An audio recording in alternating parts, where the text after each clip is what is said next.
Hi, good evening. My name is Jacob. I am currently a Luddy Career Services peer advisor. I mostly work using case interviews, mock interviews, and anything else that I kind of think of within career services, whether it's helping with a career fair or setting up helping people with resume reviews.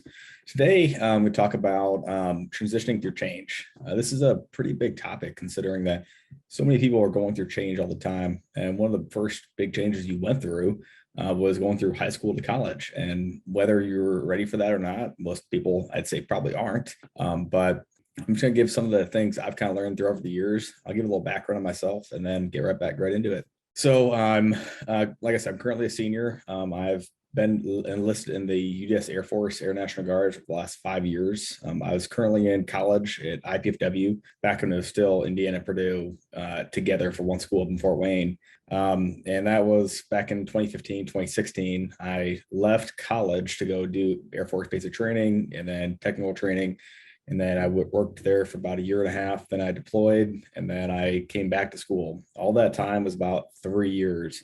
And then I transitioned back into being a student for the first time in 3 years. I had taken so much from 2016, 2019 off. That was a pretty big change. For one, I was switching cities. I was living in Fort Wayne for the last all my life, really, besides when I was deployed and then in training, and then moving down to Bloomington. So that was a pretty big change in itself. That was one that I think I was pretty well prepared for through the lessons that I had learned originally, things that I had kind of learned from either mentors or things I read to really make sure I was ready for it and that I was prepared and that it would be as seamless as possible. So I'm just going to talk about some of the things that I did from times whether I was transitioning through going into my deployment or transitioning home and then transitioning from back into college, and then what I plan on doing after I graduate and then after my year with my master's. So you could take or leave anything I say.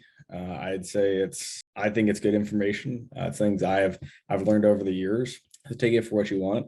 And most of this should be pretty applicable, even though if I talk about whether it's talking about my deployment or not, transitioning through that, it's all pretty applicable into one way or another. So we'll just get started. The first thing I have on my list is to be honest. That was one thing I've kind of learned is you have to be honest with yourself.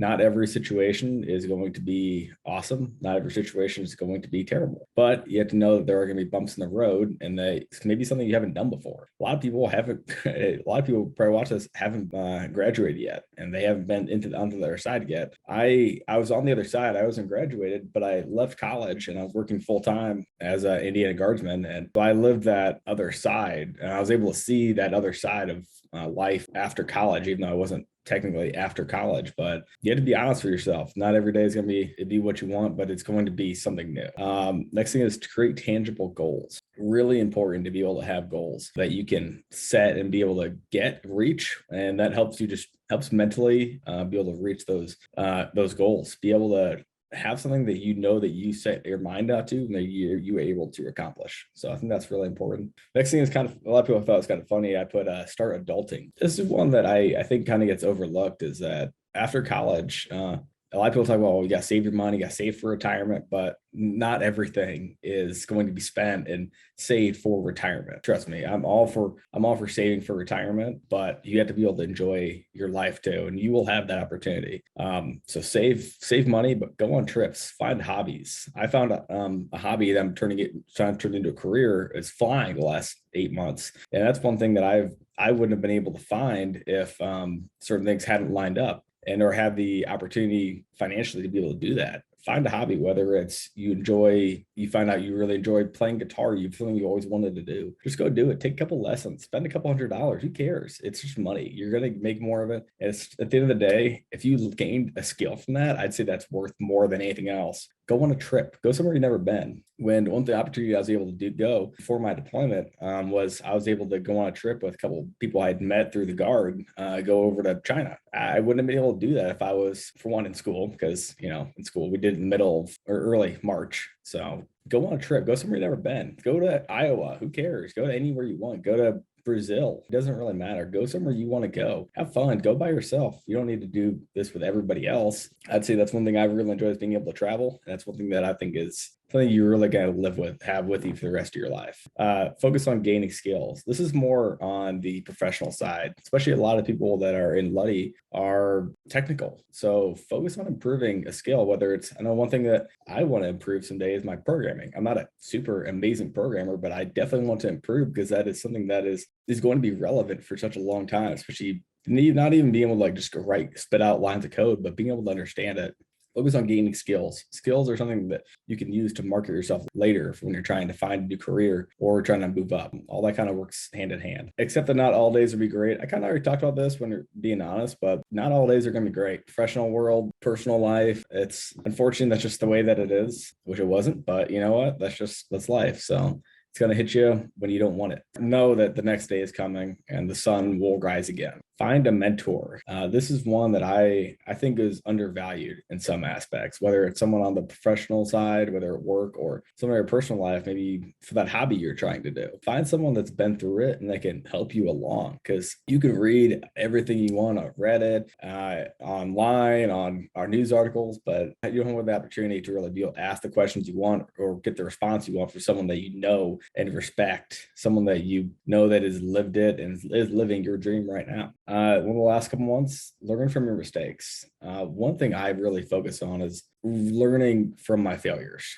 You will gain so much more from your failures than you will your successes, but use your failures to vault yourself into new successes. Don't make the same mistake twice. If you do, don't make it a third time. Don't make it a fourth time.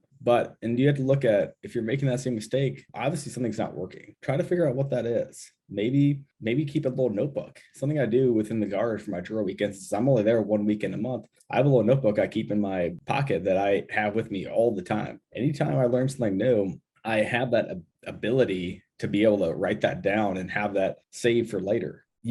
It all goes hand in hand. It all goes together. Learning from mistakes is another way to talk about like how you improved, especially whether it's in that interview or a performance review. It really all just kind of goes hand in hand. And the last thing I kind of already talked about a little bit is write everything down. It's so invaluable to be able to go back and look at something. Maybe it's maybe something that you fixed. Maybe something, we'll just give a random example. Maybe you fixed a server due to some security error or whatever. Write that down, because maybe you'll have another teammate or someone from another team, another project. They're like, they're brainstorming. They're like, I don't know what to do. I had this. You can pull out your notebook or pull out from your memory bank and be like, I did this. I know how to fix this. And that is so valuable, because for one, that is networking at one of its finest points. And that is being able to show that you're reliable and that you are willing to help other people as well. Because I think that's one of the biggest things, be able to help other people and show that. Definitely use write down as much as you can. I would say try to find a way to implement some of the things I've talked about in this short video throughout your career, maybe throughout your personal life, and just wish you the best of luck. Come back and join us next week on another Luddy Career Jumpstart, where we help jumpstart your career in tech.